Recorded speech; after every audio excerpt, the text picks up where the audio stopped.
औज़ु बिल्लाहि अस्समीइल अलीम मिनश शैतानिर रजीम।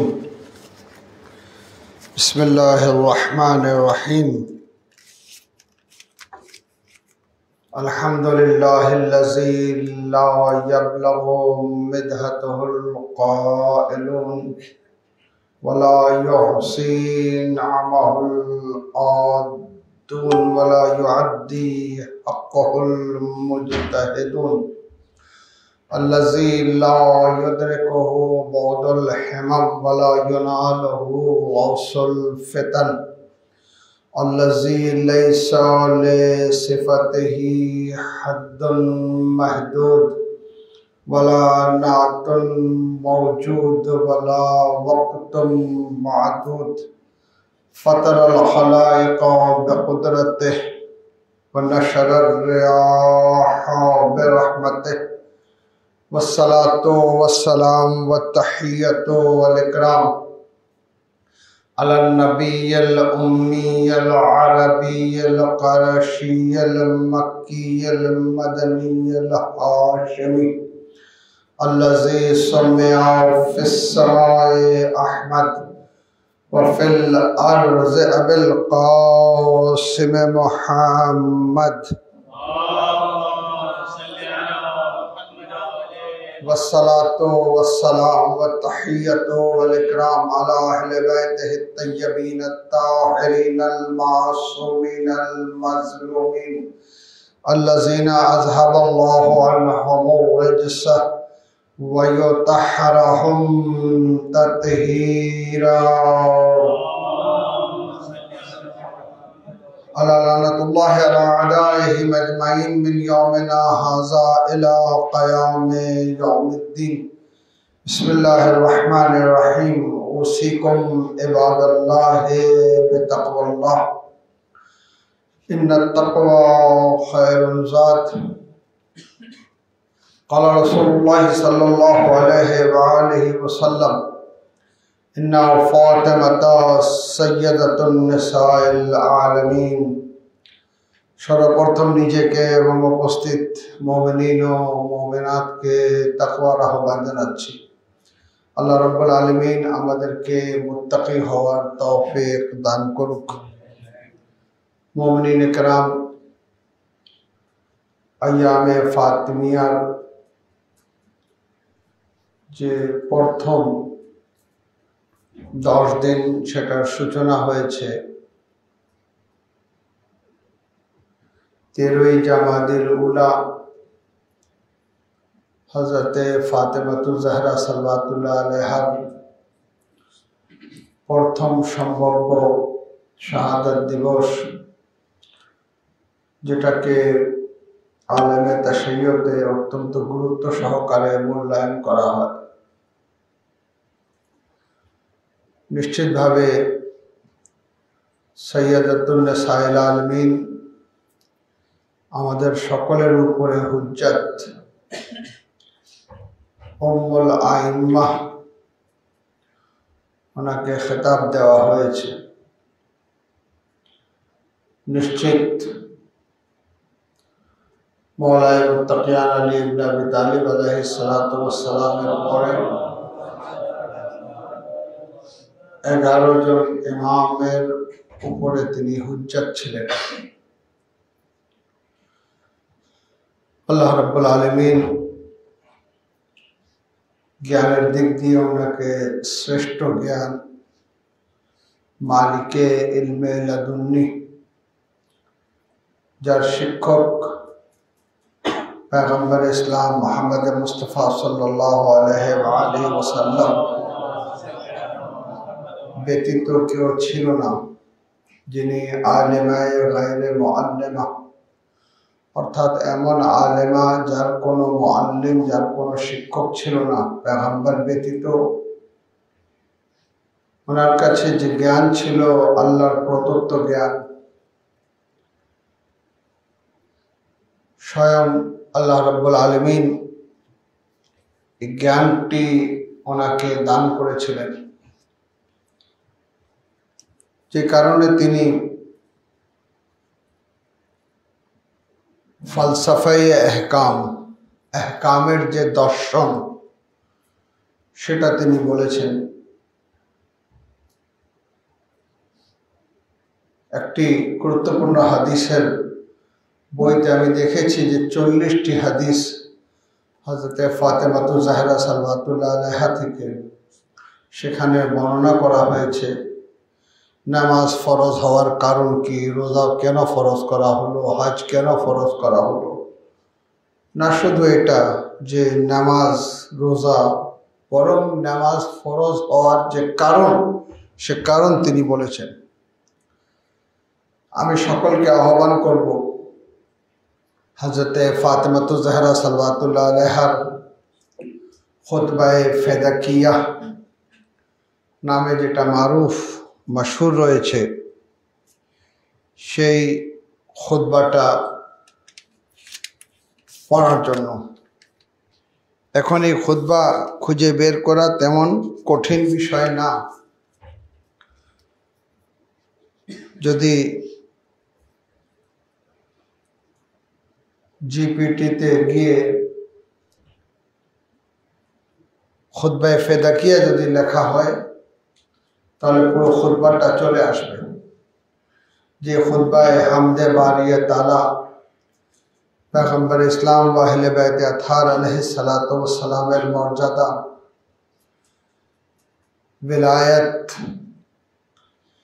विलायते अमीरुल मोमिनीन, इमामते अमीरुल मोमिनीन अली अलैहिस्सलातु वस्सलाम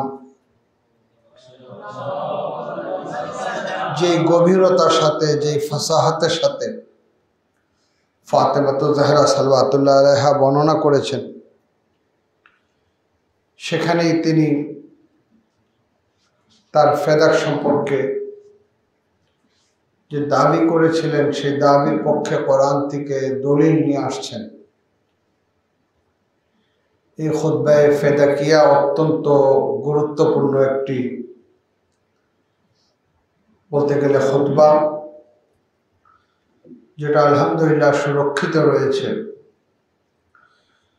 যে খুতবা তিনি অন্য কোনো জায়গায় না, মসজিদে নববীতে মদিনায়ে মুনাওয়ারায় মসজিদে উপস্থিত হয়ে তিনি বলেছিলেন, স্পষ্ট করেছিলেন, আইয়ুহান নাস, হে লোক সকল জেনে নাও যে আমি ফাতেমা রাসূলের কন্যা। আল্লাহ দরবারে বিবিকে কেউ বসতেও বলেনি, কিন্তু তিনি পরিপূর্ণ খুতবা দলিল সহ উপস্থাপন করেছেন। আমাদের দায়িত্ব হচ্ছে এই খুতবায়ে ফেদাকিয়াকে ভালো করে পড়া। খুব বেশি সময় লাগবে না পড়তে, একবার না কয়েকবার পড়া। তাহলে বিবির জ্ঞান থেকে উপকৃত হওয়া যাবে। বিবি যে হিকমতে এলাহিয়া থেকে অবগত ছিলেন, ইলমে লাদুন্নির মালিক ছিলেন, সেটা স্পষ্ট হবে। সাথে সাথে এটাও স্পষ্ট হবে যে ফাতেমাতু জাহরা সালাওয়াতুল্লাহ আলাইহার উপরে কি জুলম করা হয়েছে। মুসলমানদের একবার ভেবে দেখা উচিত, ফাতেমা অনেক বয়স করে দুনিয়া থেকে বিদায় নেননি, যা ইতিহাস স্পষ্ট করছে 18-19 এর চেয়ে বেশি কেউ বলেনি। 18-19 বছর আমাদের দুনিয়ায় ছিলেন এবং কি মর্মান্তিক ভাবে তিনি শাহাদাত বরণ করলেন, এই ইতিহাস সকলের জানা। মুসলমান হয়ে যদি এই ইতিহাস আমাদের জানা না থাকে, এটা নিশ্চিতভাবে একটা কলঙ্ক, একটা বলতে গেলে জঘন্যতম অপরাধ। ফাতেমাতু জাহরা সালাওয়াতুল্লাহ আলাইহা ইতিহাসে অনেক সেন্টেন্স রেখে গেলেন পরের জন্মের জন্য,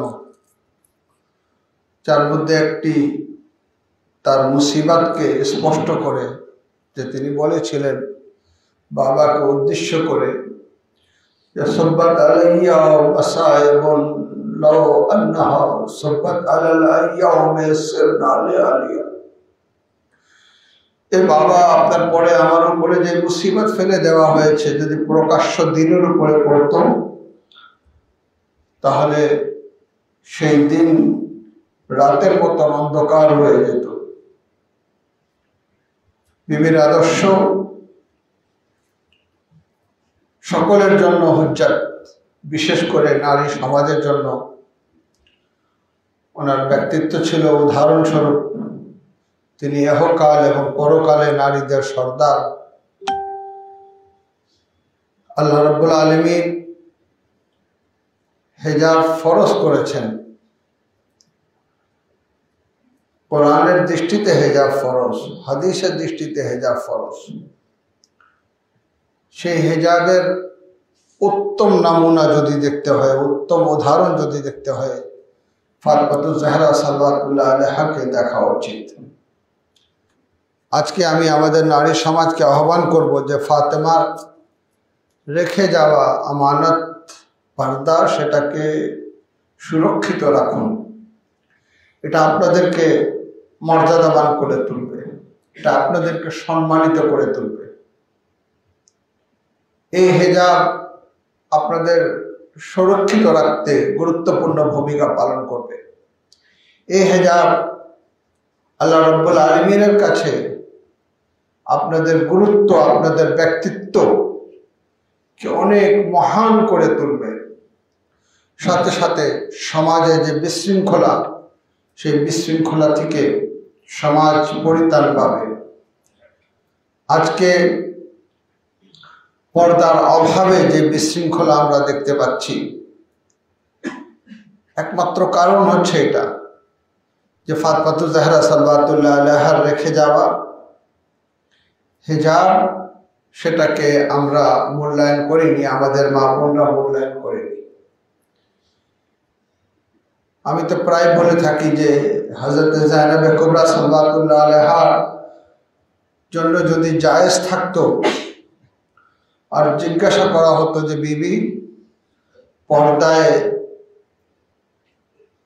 পর্দা ব্যতীত বের হওয়া এটা কি আপনি আপনার জন্য নির্ধারণ করবেন নাকি মৃত্যুবরণ করাকে আপনি পছন্দ করবেন? তো তিনি মৃত্যুবরণ করাকে পছন্দ করতেন যদি এটা জায়েজ হতো। যুগের ইমাম জাইনুল আবদিন আলাইহিস সালাতু ওয়াস সালাম উপস্থিত ছিলেন। তিনি নির্দেশ দিলেন বিবিদেরকে যে পর্দা ব্যতীত বের হয়ে রাস্তায় যেখানেই সুযোগ পেয়েছেন বিবি পর্দার দাবি করেছেন, আমাদের পর্দা আমাদেরকে ফিরিয়ে দেওয়া হোক। প্রথম মজলিস যেটা অনুষ্ঠিত হলো শামে, সেখানে বিবি এটি বলেছিলেন যে আমাদের পর্দা আমাদেরকে ফেরত দেওয়া হোক। নিজে হাতে সেই পর্দাটা হযরত উম্মে কুলসুমের হাতে তুলে দিয়েছিলেন। নিজে হাতে এই পর্দাটা তিনি হযরত উম্মে রবাবের হাতে তুলে দিয়েছিলেন। নিজে হাতে এই পর্দা তিনি প্রত্যেক বিবির হাতে তুলে দিয়েছিলেন। আমি বলবো বিবিদের দৃষ্টিতে যদি এই দৃশ্য থাকে যে বিবি নিজে হাতে পর্দা দিচ্ছেন, তাহলে আপনারা এই পর্দাকে এই হিসাবে গ্রহণ করেন যে আগে সাইয়্যিদাতুন নিসাইল আলামিন দিয়েছিলেন, তারপরে কারবালার ঘটনার পর গুরুত্বপূর্ণ উপহার যেটা ফাতেমা জাহরা সাল্লাল্লাহু আলাইহার কন্যা হযরত যায়েনবে কুবরা সাল্লাল্লাহু আলাইহা দিচ্ছেন, সেটা হচ্ছে পর্দা, সেটা হচ্ছে হিজাব। তিনি উম্মে কুলসুমের হাতে তুলে দিয়েছেন, তিনি উম্মে রবাবের হাতে তুলে দিয়েছেন, তিনি বিবিদের হাতে তুলে দিয়েছেন। আপনার দৃষ্টি যদি থাকে তাহলে আপনি বিবিকে উদ্দেশ্য করে বলুন যে বিবি, সামনে আপনি সুযোগ পেয়ে গুরুত্বপূর্ণ উপহার বিবিদেরকে তুলে দিয়েছিলেন পর্দা, আজ আমরা আপনার এই উপহার গ্রহণ করলাম। বিবি, আমরা অঙ্গীকার করছি এই পর্দার হেফাজত করব, আমরা অঙ্গীকার করছি আপনার এই চাদরের হেফাজত করব। ওই রকম একটি টাল বাহানা যে পোশাক পরলেই তো হয়ে যাচ্ছে, শরীর তো ঢেকে যাচ্ছে না। একবার আমাদের দৃষ্টি দেওয়া দরকার যে হযরতে ফাতেমাতুজ জাহরা সাল্লাল্লাহু আলাইহা চিন্তিত ছিলেন যে জানাজা তোলা হবে, তখন আমার শরীরের যে কাঠামো, যে আকার, এটা কেউ না মেহরাব দেখতে পাবে, যদিও কাফনের বাহির থেকে দেখবে। বিবি এটাও পছন্দ করতেন না, চিন্তিত ছিলেন, যে কারণে তাবুত তৈরি করা হলো, যার উপরে কাপড় দিলে আর বোঝা সম্ভব না যে শরীরের কি অবস্থা ছিল। তো আমাদের তো আসল পর্দা ওইখান থেকে নেওয়া উচিত। শুধু এরকম পোশাক পরা, যে পোশাক দিয়ে শরীর ঢেকে যাচ্ছে, সেটা যদিও আমরা বলে থাকি যে শরীর ঢাকলেই হয়ে যাচ্ছে, কিন্তু পরিপূর্ণ পর্দা না। সাইয়্যিদাতুন নিসাইল আলামিনকে যদি সন্তুষ্ট করতে হয়, তো এমন পর্দা করতে হবে যে পর্দা দিয়ে শরীরের আকার যেন দেখা না যায়। তারপরে শরীয়তে অনুমতি দেওয়া হয়েছে মুখ খুলে বের হওয়া, কিন্তু আমি গত খুতবাতেও বলেছি, আবার তাকিদ করে বলছি, যে চেহারার উপরে কোনো মেকআপ নেই, কোনো রকম অলংকার নেই, কোনো রকম মানে আরাইশ যাকে বলা হয়, সাজগোজ যেন না হয়। যদি মেকআপ করতে হয় তাহলে অবশ্যই মুখকেও ঢেকে রাখতে হবে। এখানেই আমি একটি মশলা বলি, আর এইসব মশলাগুলা আমরা নসিহত আকারে বলি, কিন্তু আমরা ব্যর্থ। কেন? কেউ মানতে চায় না। ইন্ডিয়ান কালচার আমাদের কাছে এমনভাবে প্রতিষ্ঠিত হয়ে গেছে। আমি মনে করি যে নাকে নাক ফুল পড়া এটাও কিন্তু সঠিক না, এটাও সঠিক না।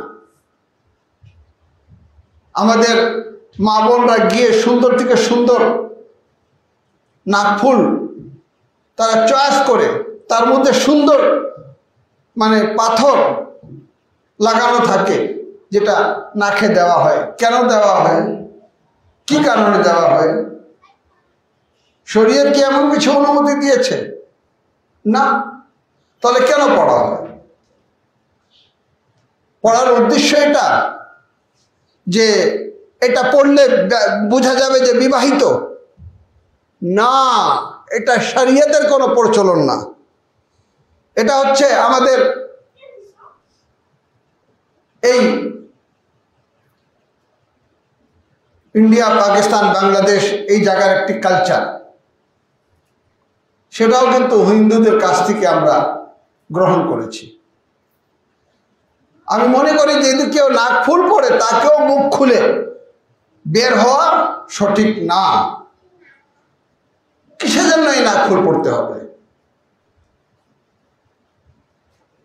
আপনি বিবাহিত,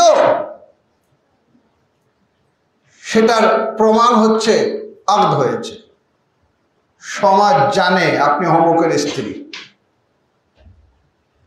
আপনিও পরিচয় দেন না আপনি অমুকের স্ত্রী। প্রতিটা কার্ডে, প্রতিটা জায়গায় অ্যাড্রেস লিখতে গেলে স্বামীর নাম লিখতে হয়। এগুলাই প্রমাণ করে যে আপনি বিবাহিত। এর জন্য আপনাকে নাকে ফুল পড়তে হবে যে মানুষ দেখে বুঝবে যে বিবাহিত কি অবিবাহিত। এখন তো আমাদের বাংলা কালচারে এই যে নাক ফুল সুন্দর দেখা যায় বলে ছোট মেয়েকেও নাকে পরিয়ে দেওয়া হয়, নাক ফুটো করার পরে নাকে পরিয়ে দেওয়া হয়। ভাই কেন পড়ালেন? পরে যদি না পড়াইলে বন্ধ হয়ে যাবে। বোঝা গেল যে না, এটা কোনো বিষয় ছিল না যে বিয়ের পরে এটা পড়তে হবে। এটা একটি ফ্যাশন, এটা একটি সৌন্দর্য, কোনো প্রয়োজন নেই। আমি দায়িত্ব নিয়ে বলছি, আজকে থেকে যদি বিবাহিত নারীরা নাকফুল যদি আল্লাহর সন্তুষ্টির জন্য খুলে রেখে দেয়,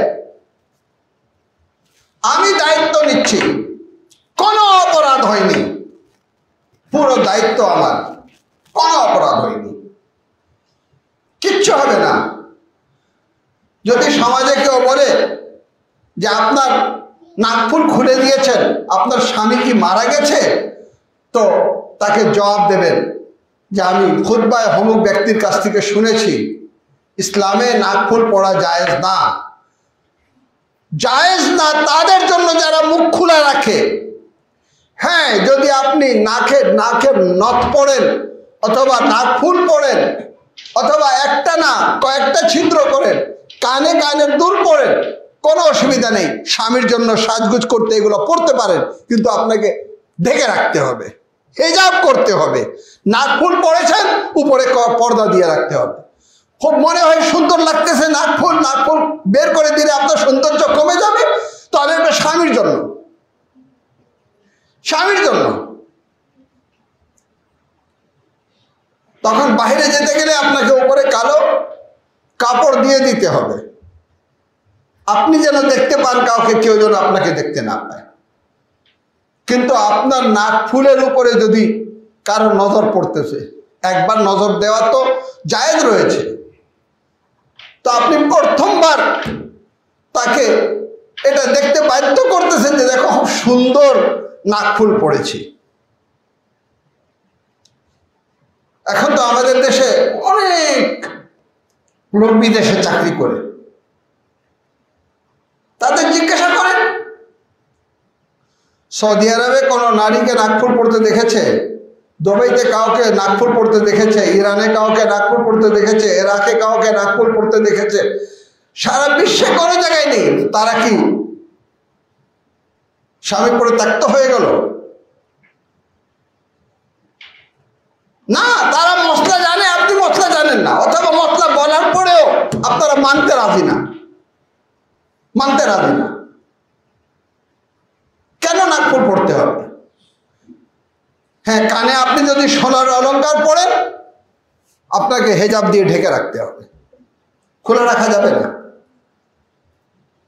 পর্দা রয়েছে। আমি তো পাসপোর্ট অফিসে গিয়েও অবজেকশন করেছি।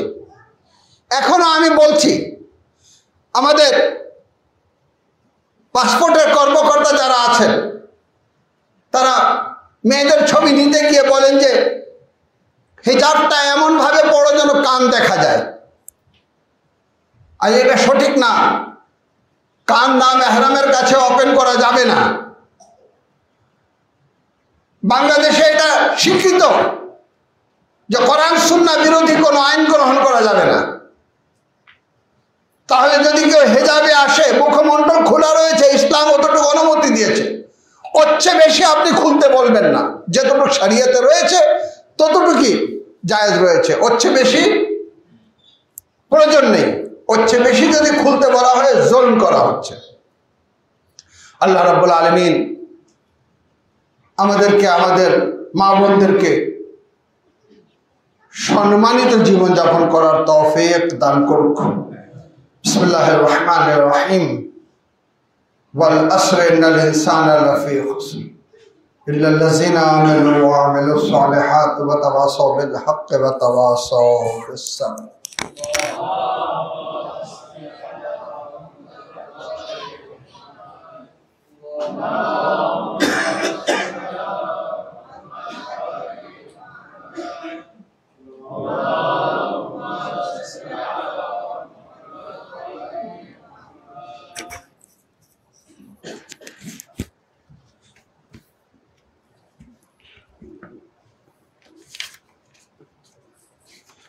أعوذ بالله السميع العليم من الشيطان اللعين الرجيم.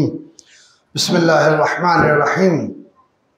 يا أسمع السامعين، يا أبصر الناظرين، يا أسرع الحاسبين، يا أحكم الحاكمين، يا خالق المخلوقين، يا رازق المرزوقين، يا ناصر المنصورين، يا أرحم الراحمين، يا دليل المتحيرين، يا غياث المستغيثين، أغثني يا مالك يوم الدين. إياك نعبد وإياك نستعين، يا صريخ المكروبين، يا مجيب الدعوة المضطرين. أنت الله رب العالمين، أنت الله لا إله إلا أنت الملك الحق المبين. الكبرياء رداؤك اللهم صل على محمد المصطفى وعلى علي المرتضى وفاطمة الزهراء وخديجة الكبرى والحسن المجتبى والحسين الشهيد بكربلاء وعلى علي بن الحسين زين العابدين ومحمد بن علي الباقر وجعفر بن محمد الصادق وموسى بن جعفر الكاظم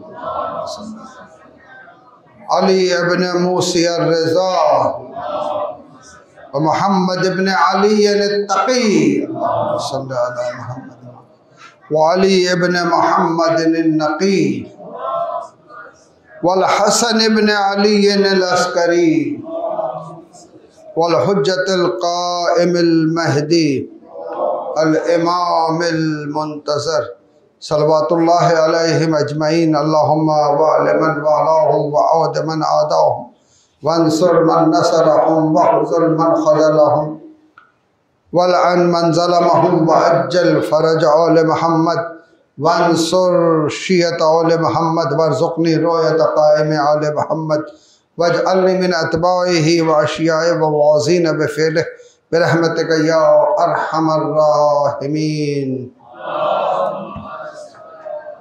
لعنتullah على أعدائهم أجمعين من الآن إلى قيام يوم الدين بسم الله الرحمن الرحيم أوصيكم عباد الله بتقوى الله قال رسول الله صلى الله عليه وآله بعثت لأتمم مكارم الأخلاق আবার নিজেকে এবং উপস্থিত মুমিনিন ও মুমিনাতকে তাকওয়ার আহ্বান জানাচ্ছি আল্লাহ রাব্বুল আলামিন আমাদেরকে মুত্তাকি হওয়ার তৌফিক দান করুন মুমিনিন ইকরাম ইসলামের গুরুত্বপূর্ণ অধ্যায় বলতে গেলে ইসলামের সবটুকু যদি বলা হয় اخلاق অর্থাৎ ভদ্র সঠিক ভালো চরিত্র অধিকারী হওয়া اخلاقের সাথে কথা বলা মানুষের হক আদায় করা একে অপরকে সম্মানের দৃষ্টিতে দেখা এক মুমিন আর এক মুমিনের হক আদায় করা এবং কি সমাজে যদি কাফিরও বসবাস করে তার সাথেও মানুষের মতন আচরণ করা اخلاقের সাথে তার সাথে ব্যবহার করা যেখানে আপনি اخلاقে ঘাটতি দেখবেন বুঝতে পারবেন যে দ্বীনে ঘাটতি রয়েছে اخلاقের ঘাটতি অর্থাৎ এখনো সে শরীয়তকে বুঝেনি যেখানে আপনি দেখবেন اخلاقের অভাব রয়েছে ত্রুটি রয়েছে اخلاق জানে না ব্যবহার জানে না কিভাবে একটি মানুষকে মানুষ হিসাবে সম্মান দিতে জানা উচিত তা জানে না বুঝতে পারবেন তার কাছে দ্বীন নেই দ্বীন থাকলে اخلاق থাকতে হবে দ্বীন থাকলে মানবতা থাকতে হবে দ্বীন থাকলে ভদ্রতা থাকতে হবে দ্বীন থাকলে একে অপরকে সম্মান দেওয়া শিখতে হবে বিশেষ করে আমাদের মাযহাব বিশেষ করে আমাদের মাকতাব তার সবচেয়ে বড় বৈশিষ্ট্য হচ্ছে اخلاق হযরত আবু যর গফারি যখন রাবাজায় যাচ্ছেন প্রিয় নবীকে বললেন আমি যাচ্ছি দ্বীন প্রচার করব তিনি বললেন কিছুই করা লাগবে না তুমি উত্তম আদর্শ উপহার দাও উত্তম ব্যবহার উপহার দাও এটি হচ্ছে সবটুকু দ্বীন এটি মানুষকে আকৃষ্ট করবে আমাদের আইম্মে আখার আলাইহিস সালাতু ওয়াস সালামের সিরাত এটাই যারা অপমান করত তাদের সাথেও ধৈর্য সহকারে ব্যবহার করতেন। ইমামে জাইনুল আবদিন আলাইহিস সালাতু ওয়াস সালামের দরজার উপরে এক তৃষ্ণার্ত ব্যক্তি দাঁড়িয়ে আছে, পানি চাচ্ছে। ইমাম তাকে বাসায় আসতে বললেন। সে বলল যে আপনি আমাকে চিনেন না।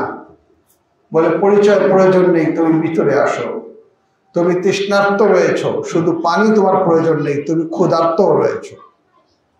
তাকে পানি দিলেন, তাকে খাওয়া দিলেন। সে বলল আপনি আমাকে চিনেননি, আপনি আমার পরিচয় জানেন না। যদি জানতেন তাহলে আপনি আমাকে পানি দিতেন না, আপনি আমাকে খাওয়া দিতেন না।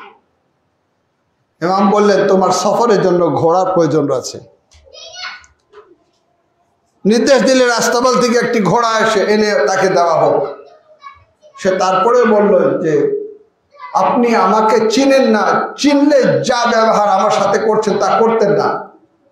বলতে বলতে একবার নিজের পরিচয় দিয়ে দিল যে আমি ছিলাম কারবালায়, যার বর্ছায় আপনার ভাই আলী আকবর শহীদ হয়েছেন। ইমামে জাইনুল আবদিন আলাইহিস সালাতু ওয়াস সালাম বললেন শোনো, তোমার পরিচয় দেওয়ার আগে আমি তোমাকে চিনি, কিন্তু পার্থক্য হচ্ছে এটা, সেই দিন আমি তোমার মেহমান ছিলাম, তুমি এমন ব্যবহার করেছো। আজকে তুমি আমার মেহমান হয়েছো, এটা হচ্ছে আমাদের ব্যবহার। আমাদের মাযহাব, আমাদের মাকতাব থেকে যারা বের হয়ে গেল,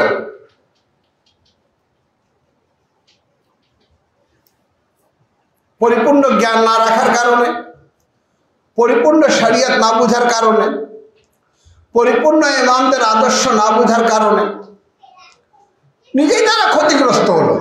অনেকের অস্তিত্ব বিলীন হয়ে গেছে।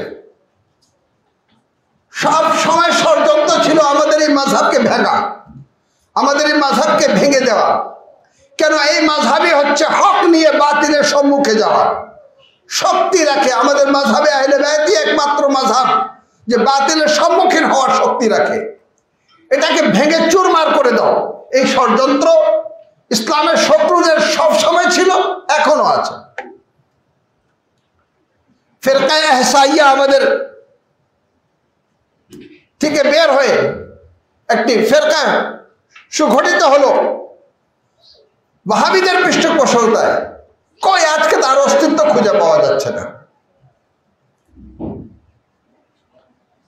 বাহাই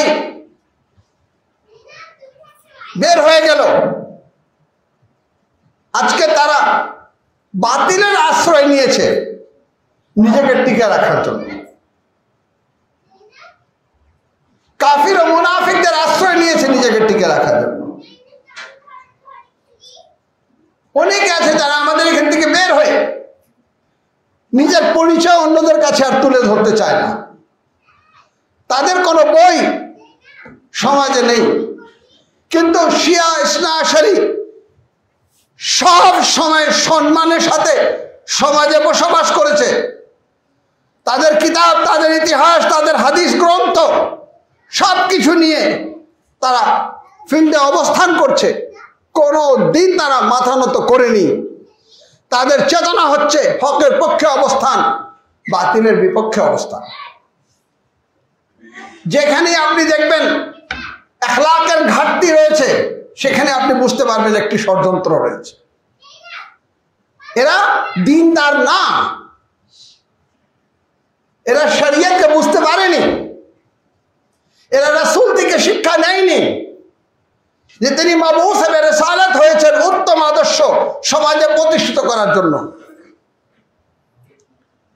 আজকে ইখবারিয়াত একটি ফিতনার রূপে আমাদের সামনে আত্মপ্রকাশ করেছে। বলে উলামায়ে মাসালাফ ইখবারি ছিলেন। যদি না বুঝে বলে তাদের বোঝা উচিত। আমাদের আইম্মে আহলে বায়ত আলাইহিস সালাতু ওয়াস সালামের যুগেই যখন অনুভব করা হলো যে হাদিসগুলো বিলীন হয়ে যাচ্ছে, একটি স্লোগান তোলা হলো, হাসবানা কিতাব আল্লাহ, আল্লাহর কিতাব আমাদের জন্য যথেষ্ট। হাদিসকে না বলা হলো।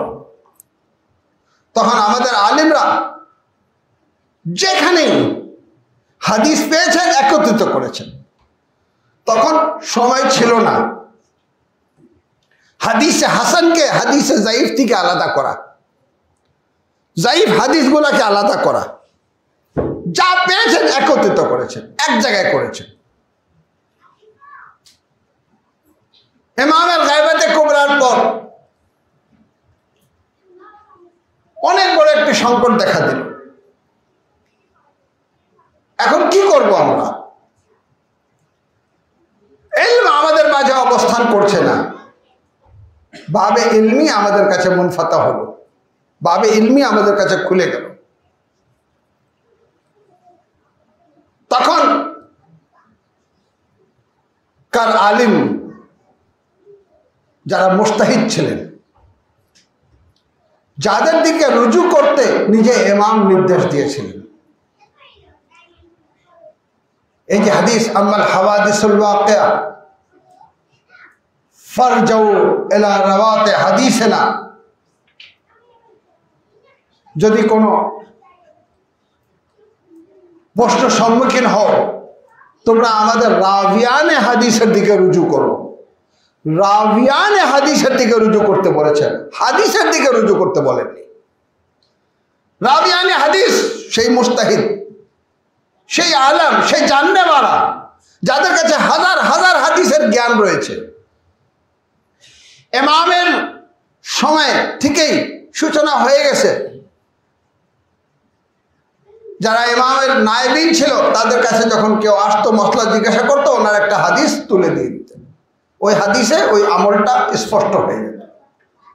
কিন্তু যখন গ্যাপ বেশি হয়ে গেল আর জাল হাদিসগুলো এসে সঠিক হাদিসের সাথে মিশ্রিত হয়ে গেল, তখন মুস্তাহিদিনদেরকে সিদ্ধান্ত নিতে হলো যে আমাদেরকে জাইফ হাদিসকে আলাদা করতে হবে, হাসান হাদিসগুলাকে একত্রিত করতে হবে। তখন থেকে আমাদের আলিমরা এই কাজের সূচনা করেছেন। আগে যারা শুধু হাদিস সংগ্রহ করেছিলেন তারাও গুরুত্বপূর্ণ ভূমিকা রেখেছেন। তাদের মধ্যে, সেই হাদিসগুলোর মধ্যে 4টি গুরুত্বপূর্ণ হাদিসের গ্রন্থ আমাদের কাছে রয়েছে।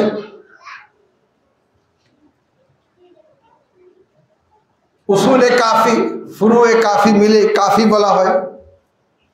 আল্লামা কুলাইনি আলাইহির রহমা, তাহজিব, মান লা ইয়াদুল ফাকিহ, ইস্তিফসার। এই 4টি হাদিসের গ্রন্থ গুরুত্বপূর্ণ, কিন্তু 100% সহি এটা বলা যাবে না। আমি আরেকবার খুতবায় বলেছিলাম, দেখা গেল আমার জবাবে বলা হলো যে এই মৌলবীর কাছে উসুলে কাফিতেও জাইফ হাদিস রয়েছে, যদিও উসুলে কাফি বা ফুরুয়ে কাফি 100% সহি হাদিস। আমাদের এখানে 76 মতন ওই 6টি হাদিসের মতন যে ওরা বলে সহি হাদিস, যদিও এখানে জাইফ হাদিস রয়েছে, তারা বলে সহি হাদিস। আমরা এভাবে কোনো কিতাবকে সহি বলি না। হ্যাঁ, গুরুত্বপূর্ণ, নিশ্চিতভাবে গুরুত্বপূর্ণ। নিশ্চিত রূপে উসুলে কাফি, ফুরুয়ে কাফি, মান লা ইয়াদুল ফাকিহ, তাহজিব, ইস্তিফসার, এগুলো গুরুত্বপূর্ণ হাদিস, কিন্তু এখানে জাইফ হাদিস রয়েছে। আখবারীদের কথা হলো যে না, এই হাদিসগুলো পরিপূর্ণভাবে গ্রহণ করতে হবে, পরিপূর্ণভাবে এটা সহি। আমি এটা বলতে চাইনি, কিন্তু আজকে বাধ্য হয়ে আমাকে বলতে হচ্ছে যে ফুরুয়ে কাফি, উসুলে কাফি আর ফুরু কাফি মিলে 8টি খণ্ড রয়েছে। 8ম খণ্ডে 313তম হাদিস, এটাকে তারা ইখবারীরা গ্রহণ করে, কিন্তু আমরা কোন ক্রমে গ্রহণ করি না। যে ইয়াজিদ মদিনায় এসেছিল, মদিনায় এসে কুরাইশের একজন ব্যক্তিত্বকে ডেকে বলল যে তোমরা কি আমার সম্পর্কে সেই ধারণাই রাখো অর্থাৎ কারবালা তো ঘটে গেল।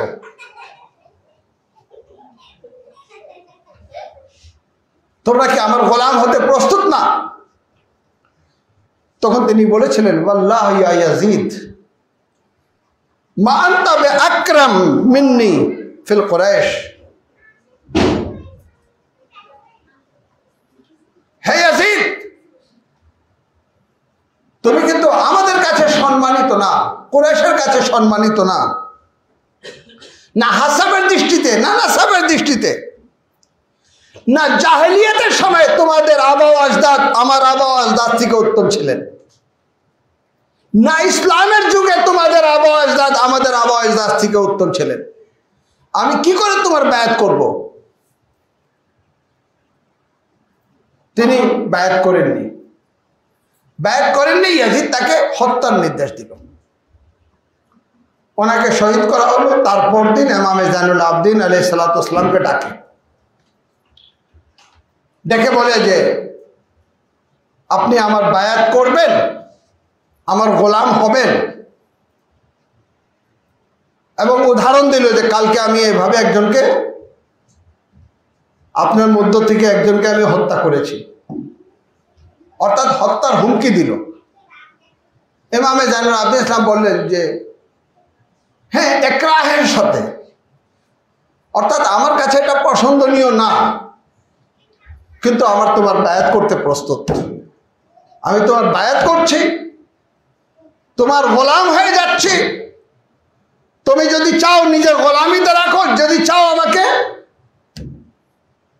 বিক্রি করে দাও, অন্য জায়গায় পাঠিয়ে দাও, অর্থাৎ তোমার গোলাম হয়ে যাচ্ছি। নাউযুবিল্লাহ মিন যালিক। তারা বলে হে ইমাম তাকাইয়া করেছিলেন, তারা বলে ইমাম নিজের জীবন রক্ষার জন্য এই কাজটি করেছিলেন।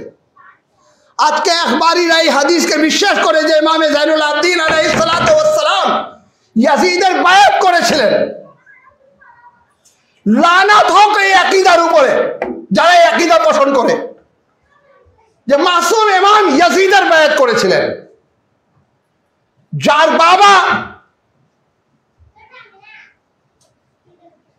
তার সমস্ত পরিবারকে উৎসর্গ করে দিয়েছেন, ইয়াজিদের বায়াত করেননি। যিনি বলেছিলেন এই ইয়াজিদ আমার মতন কেউ তোমার বায়াত করবে না, তার সন্তান ইমামে জাইনুল আবদিন আলাইহিস সালাতু ওয়াস সালাম। মন চাচ্ছে না, তারপরে তিনি বায়াত করে নিলেন শুধু জীবন রক্ষার জন্য। ইমামে হোসেন নিজের জীবন দিয়ে দিলেন, শাহাদাত বরণ করলেন, আর তার সন্তান বায়াত করতেছে, তাও মদিনায়। কারবালা থেকে কুফা হাতে শিকড় বেঁধে নিয়ে যাওয়া হলো, তখন ইমাম বায়াত করেননি। তখনই যদি বায়াত করতেন সবাই মুক্ত হয়ে যেতেন, তখন বায়াত করেননি। শামের দরবারে সেই মাসায়েব তিনি সহ্য করেছেন, যেটাকে নিয়ে তিনি মদিনায় বলতেন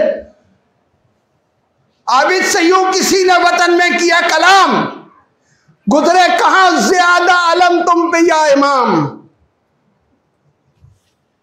शर्मा के 3 बार कहा शाम शाम शाम, सररंगे मेरा कुनबा था और सब्त खासो आम।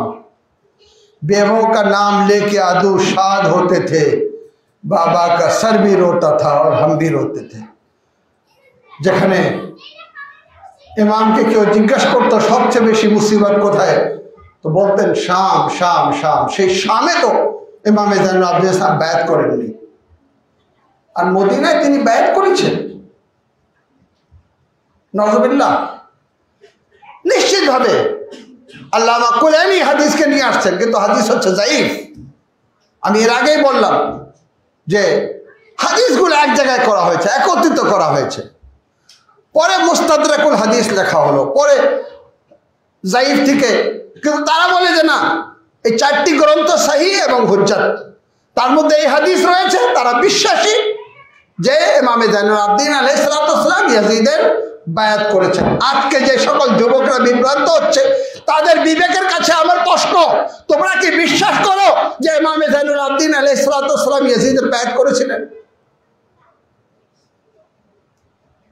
আর যে আখলাকের পরিচয় তারা দিচ্ছে, এর থেকে বোঝা যায় যে তাদের কাছে দিন নেই। দিন ভদ্রতা শিখায়, দিন আখলাকের অধিকারী বানায় মানুষকে, দিন ভালো চরিত্রের মানুষ বানায়। দিন এরকম অধিকার কাউকে দেয়নি যে ইমাম খুমেনি রহমতুল্লাহ আলাইহির চোখকে মানে নষ্ট করে ছবিতে এবং তার ছবির উপরে লিখে দেওয়া হবে দাজ্জাল, নাউজুবিল্লাহ। দিন অধিকার দিয়েছে। কোন ইমামের কাছ থেকে শিখেছ? কোন হাদিসে তোমাকে এই শিক্ষা দিয়েছে? অভদ্রতা? তাহলে জেনে রাখুন, আগে যে ইখবারিয়ত ছিল ওটা ছিল একটা ইলমের অধ্যায়।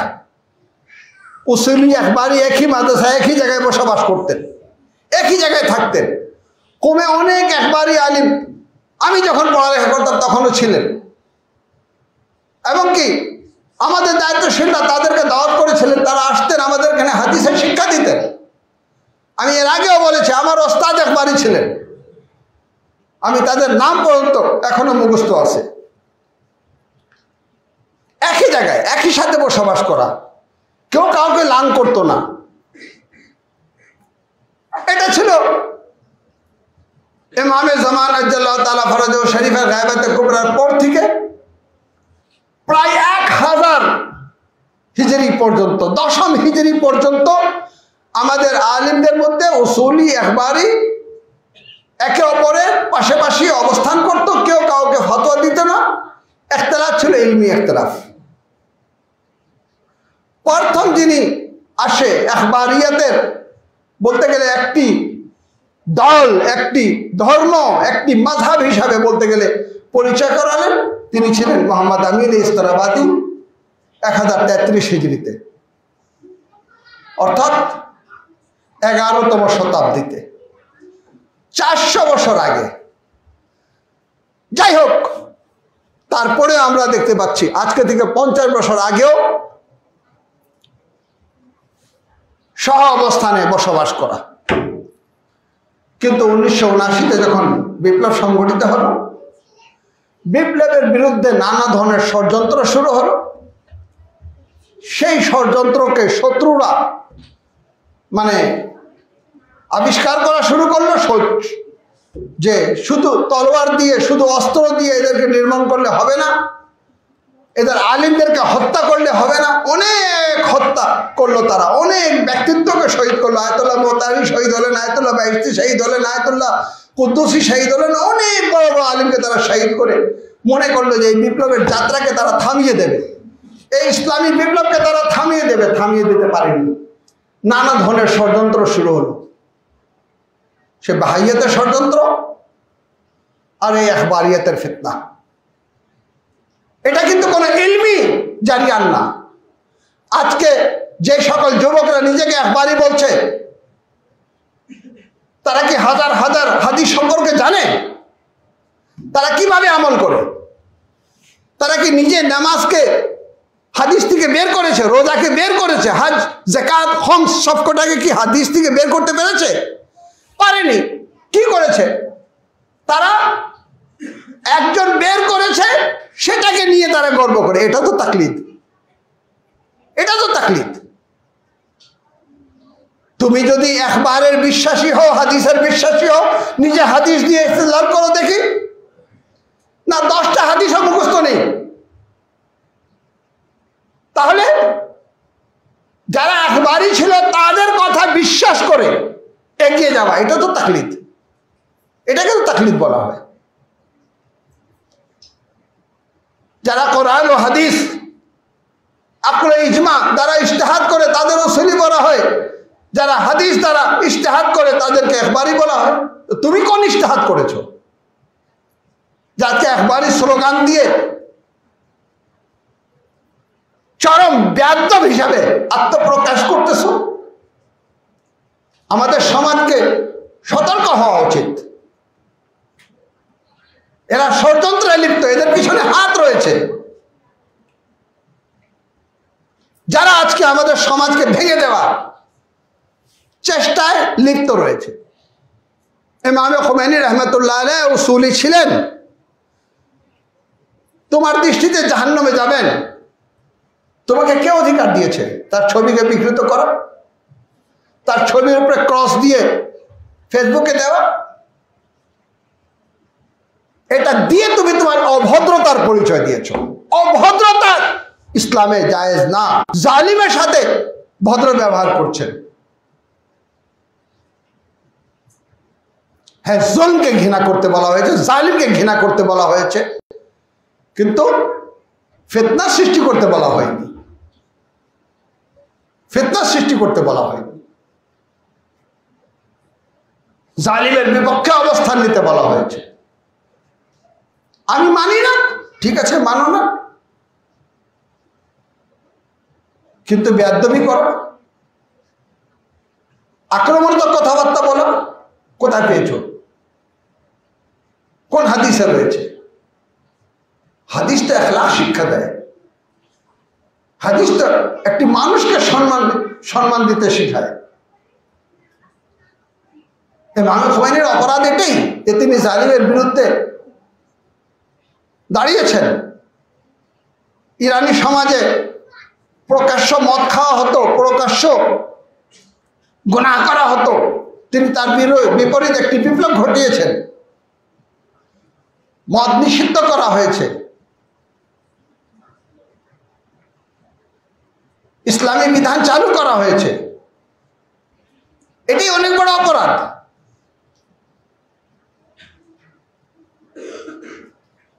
আমি মনে করি আমাদের যুব সমাজ সচেতন হবে, পড়ালেখা করবে, আর ইখবারীদের কাছে তাদের এই আকীদা জিজ্ঞাসা করবে যে ইমাম জাইনুল আবদিন আলাইহিস সালাতু ওয়াস সালাম ইয়াজিদের বায়াত করেছিলেন, তোমরা এটা বিশ্বাস করো, কি ব্যাখ্যা রয়েছে? এটাই বলবে তাকাইয়া, এটাই বলবে ইকরাহ, এটাই বলবে জীবন রক্ষা। কোনোটাই গ্রহণযোগ্য না। যদি জীবন রক্ষাই গুরুত্বপূর্ণ থাকতো তাহলে ইমাম হোসেন বায়াত করে জীবন রক্ষা করে নিতেন। ওনার আলী একবার শহীদ হতো না, ওনার আলী আসকার শহীদ হতো না, ওনার কাসিম শহীদ হতো না। আজকে সমস্ত মজলিসে পড়া হয় সরদাদ নদাদ দস দরদস্তে ইয়াজিদ। মাথা দিয়ে দিলেন, হাত ইয়াজিদের হাতে দেননি। হাক্কা কে বেনা লা ইলাহা আস্ত হুসাইন, যে হুসাইনকে নিয়ে এত গর্ব, সে হুসাইনের সন্তানকে তোমরা লাঞ্ছিত করতেছো একটি জাল হাদিস দিয়ে, একটি মিথ্যা হাদিস দিয়ে, একটা জাফ হাদিস দিয়ে। আমরাই সঠিক বলেছি যে কোনো হাদিস গ্রন্থ সহি না। যারা আলিম তারা রিসার্চ করবে, রিসার্চ করে দেখবে, কোরআনের সাথে মিলিয়ে দেখবে, যে হাদিস সঠিক তার উপরে আমল করবে, যে হাদিস যায়িফ তার উপরে আমল করবে না। আর বললে হবে না এই হাদিস এই গ্রন্থে আসছে, ওই গ্রন্থে আসছে, হাজার জায়গায় নাকল হোক, কিন্তু কোনো ক্রমে মেনে নেওয়া যায় না যে ইমাম জাইনুল আবদিন আলাইহিস সালাতু ওয়াস সালাম নওয়াজুবিল্লাহ ইয়াজিদের বায়াত করেছেন।